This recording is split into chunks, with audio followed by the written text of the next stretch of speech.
Hello friends, स्वागत है आप सभी का वेदांत क्लासेस के यूट्यूब चैनल पर। आज के वीडियो में हम हिंदी की शिक्षण विधियों को करने वाले हैं। ये पार्ट सेकंड है, यानी रोज आपको एक पार्ट मिलेगा जिसमें आपको डेली एमसीक्यूज मिलेंगे।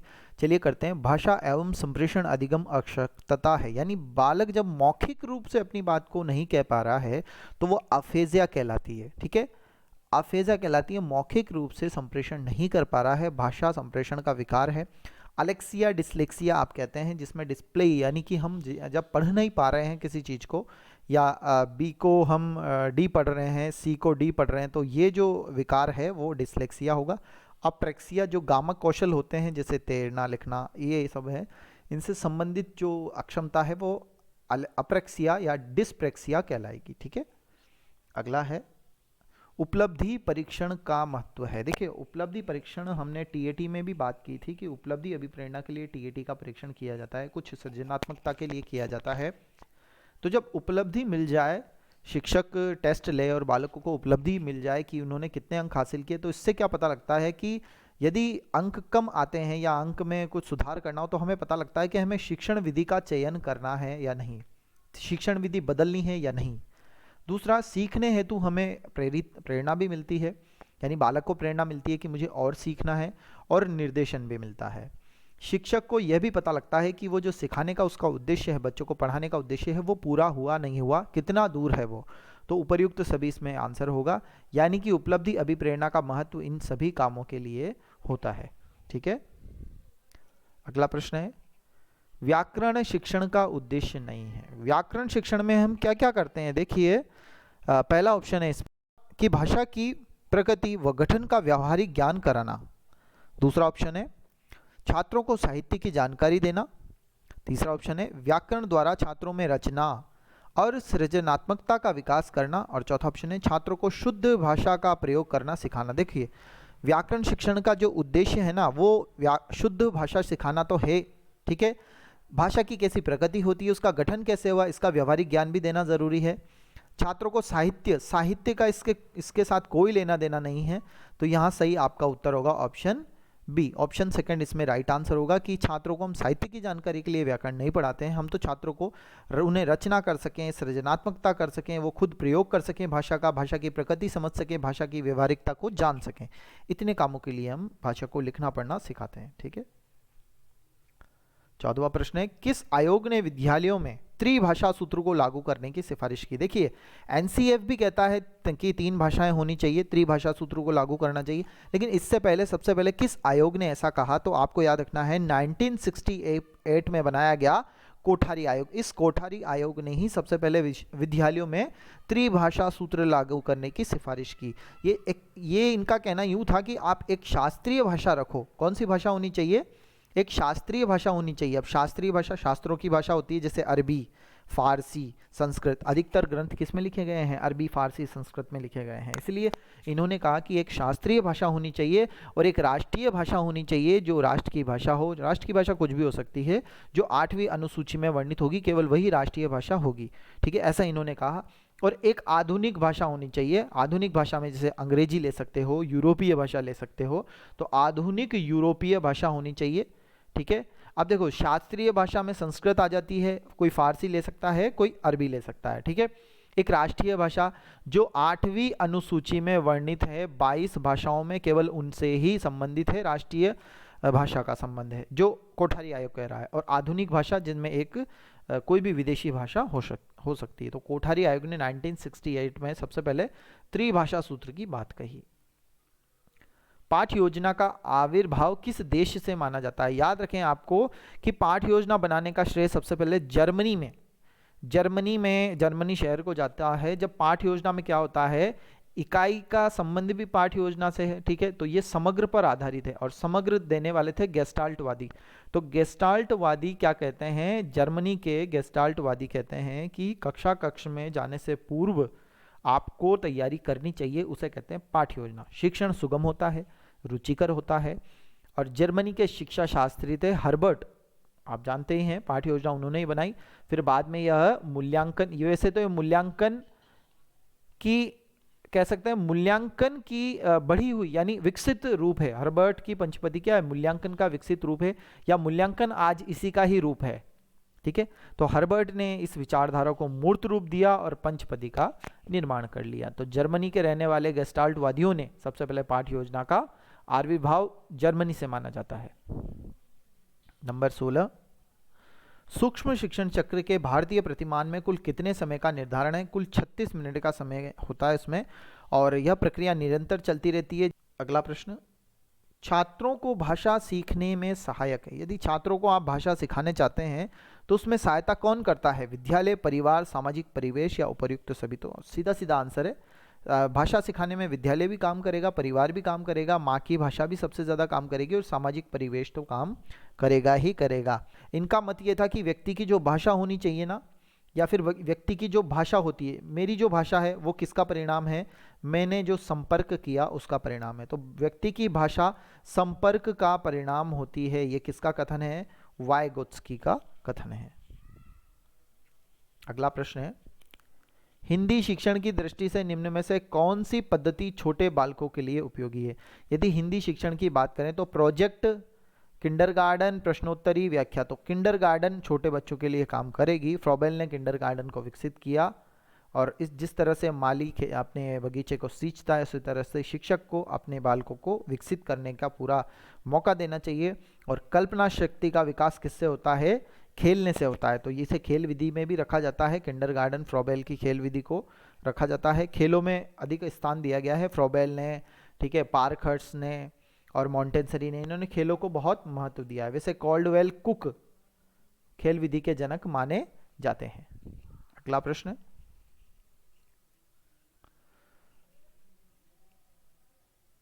निम्न में से कहानी शिक्षण का उद्देश्य है? कहानी जब कहते हैं ना तो बच्चे की कल्पना शक्ति सबसे अच्छी हो जाती है, और विकास भी होता है कल्पना शक्ति का, और उससे सामाजिकता की भावना का विकास होता है, और बालकों में साहित्य के प्रति रुचि भी बनती है, क्योंकि बालकों में सोशलिज्म, नैतिकता, संवेगात्मकता, शारीरिक, मानसिक जितने भी विकास होते हैं ना, चरित्र का विकास भी बच्चों में किससे होता है? कहानियों से होता है। आपने देखा होगा पंचतंत्र, वो पंचतंत्र और नीति शतक, ये जितनी भी कहानियां हैं वो ये पंचतंत्र की कहानियां, अभी कार्टून्स में पंचतंत्र की कहानियां पढ़ाई जाती है। उसका कारण यही है, उससे बालक को नैतिकता का विकास भी होता है, सामाजिक विकास भी होता है, बच्चे में जिज्ञासा, रुचि उत्पन्न होती है उस विषय के प्रति। ठीक है, तो कहानी का बहुत बड़ा महत्व है। और नेक्स्ट क्वेश्चन है, वह सहायक जिसे केवल सुनकर बालक विषय वस्तु को सरलता से, शीघ्रता से सीख या समझ सके, उसे क्या कहते हैं? तो जब सुनकर, केवल सुनकर, तो वो श्रव्य सामग्री कहलाती है। केवल सुनकर के हम किसी चीज़ को समझते हैं, किसी विषय वस्तु को। और इसमें क्या क्या आता है? इसमें लिंगवा फोन आएगा, टेप रिकॉर्डर आएगा, रेडियो आ जाएगा इसमें, ठीक है, tape recorder, radio, lingua phone, gramophone, ठीक है, भाषा का यंत्र होता है एक, जो भाषा यंत्र, ठीक है, ये सारे श्रव्य साधन है। अगला प्रश्न है, भाषा शिक्षण में परंपरागत उद्योतन सामग्री के रूप में अधिक सहायक किसे समझा गया है? देखो, सहायक सामग्री के रूप में जब ट्रेडिशनल की बात करें हम, जो ट्रेडिशनल सहायक सामग्री परंपरागत रूप से चली आ रही है, वो है आपके पाठ्य पुस्तक। ठीक है, पाठ्य पुस्तक सहायक सामग्रियों में ली जाती है। वैसे श्यामपट्ट भी सहायक सामग्रियों में लिया जाता है, लेकिन अगर पाठ्य पुस्तक नहीं होगा ना तो आपको फिर सहायक सामग्री रखनी है। ठीक है, अगला प्रश्न है, कलाकार के हाथ में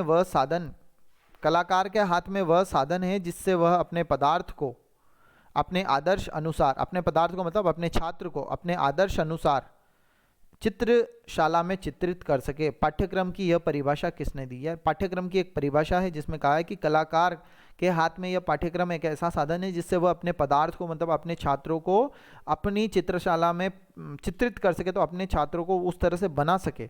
तो पाठ्यक्रम की यह परिभाषा कनिंघम के द्वारा दी गई है, सबसे बड़ी परिभाषा लग रही है।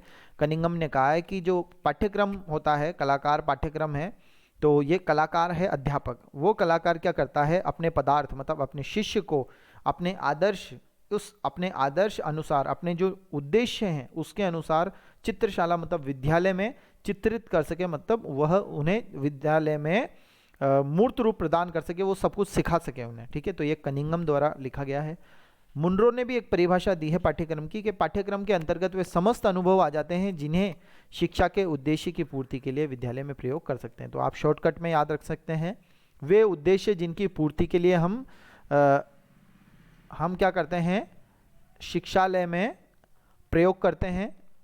जिन उद्देश्यों की पूर्ति के लिए हम शिक्षा में प्रयोग करते हैं वे सारे अनुभव क्या कहलाते हैं, वे सारे अनुभव पाठ्यक्रम कहलाते हैं। ठीक है, वे सारे अनुभव पाठ्यक्रम होते हैं जो उद्देश्यों की पूर्ति के लिए विद्यालय में प्रयोग किए जाते हैं। किसने कहा है, मुनरो ने कहा है। हालांकि मुनरो की परिभाषा वास्तविक रूप में जो लिखी हुई है किताबों में वो हमने नहीं, हमने तो समझ करके अपने अनुसार बनाई है कि अनुभव को ही पाठ्यक्रम कहा है, क्योंकि अनुभव के द्वारा हम क्या करते हैं, यानी पाठ्यक्रम के द्वारा हम अपने उद्देश्यों की पूर्ति शिक्षालय का मतलब होता है विद्यालय में प्रयोग करते हैं। फ्रॉबेल ने पाठ्यक्रम की परिभाषा दी है सिलेबस की कि पाठ्यक्रम को मनुष्य जाति के संपूर्ण ज्ञान और अनुभव का सार समझा जाए। संपूर्ण ज्ञान व अनुभव का सार समझो, अनुभव का सार किसने कहा, फ्रॉबेल ने। यानी किंडरगार्टन विधि के जनक फ्रॉबेल ने क्या कहा कि आपका जो पाठ्यक्रम है ना वो आपका और आपके समाज का और आपके मनुष्य जाति का अनुभव है, वो आपका ज्ञान है, उस ज्ञान का सार है पाठ्यक्रम। किसने कहा, फ्रॉबेल ने कहा है। चलिए आगे अगला प्रश्न है, निम्न में से कौन सा एक मूल्यांकन का प्रकार नहीं है, अभिरुचि परीक्षण, कसौटी संदर्भित परीक्षण, मानक संदर्भित परीक्षण या अभिकल्प मूल्यांकन। देखिए इसमें अभिकल्प मूल्यांकन नहीं होता है। मूल्यांकन 3 प्रकार के होते हैं। मूल्यांकन का जो प्रकार है अभिरुचि, कसौटी, मानक। ठीक है, अगला प्रश्न, सतत एवं व्यापक मूल्यांकन पद्धति का सर्वप्रथम प्रयोग प्रभावी ढंग से किसने जोर दिया, इसके बारे में। तो राष्ट्रीय शिक्षा नीति 1986 ने सबसे पहले सीसीई लागू करने के लिए काम किया, लेकिन ये नहीं हुआ। एनसीएफ ने भी इसके बारे में बहुत काम किया, लेकिन नहीं हुआ। फिर 2009 में इसे हमने आरटी की धारा 29 में इसे स्थान दिया, तब जाकर के ये सतत एवं व्यापक मूल्यांकन आया। और सबसे पहले इसे हमने प्राथमिक विद्यालयों में शुरू किया था, कक्षा 5 तक, बाद में अभी इसे बढ़ा दिया गया है। तो राष्ट्रीय शिक्षा नीति 1986 ने सर्वप्रथम इस पे काम किया, प्रभावी ढंग से जोड़ दिया। ठीक है, विद्यालय की रचनात्मकता और विकासशीलता के लिए इन्होंने ऐसा किया था राष्ट्रीय शिक्षा नीति ने। ठीक है, तो एनसीएफ ने भी काम किया है इसके बारे में। और अंतिम प्रश्न है आज का हमारा, भाषा शिक्षण में उपचारात्मक शिक्षण की आवश्यकता किस तरह के विद्यार्थियों को होती है, सृजनशील बालकों को, संवेदनशील बालकों को, अस्वस्थ बालकों को, कक्षा स्तरीय प्रगति नहीं करने वाले बालकों को। देखो उपचारात्मक शिक्षण की अवस्था वो उन्हें जरूरत पड़ती है जो बालक कक्षा स्तरीय प्रगति नहीं कर पाते हैं, क्योंकि हमने उनका निदान करके पता लगाया है कि ये तो सृजनशील है, इसको तो जरूरत नहीं है, इनको भी जरूरत नहीं है। अस्वस्थ बालक है ऐसा तो नहीं है, अस्वस्थ बालक को भी जरूरत होती है। तो यहाँ चौथा आंसर सही होगा। बालकों को भाषा शिक्षण की ग्राह्यता की कमजोरी का पता लगाया जाता है निदान से, और निदान से पता लगाने के बाद हम उसका उपचार करते हैं, मतलब उसको फिर ठीक करते हैं, दोबारा पढ़ाना है, जो भी करना है। ठीक है, तो मिलते हैं कल हम फिर से आगे के प्रश्नों को करेंगे। तो सब्सक्राइब करें, लाइक करें, शेयर जरूर करें। धन्यवाद।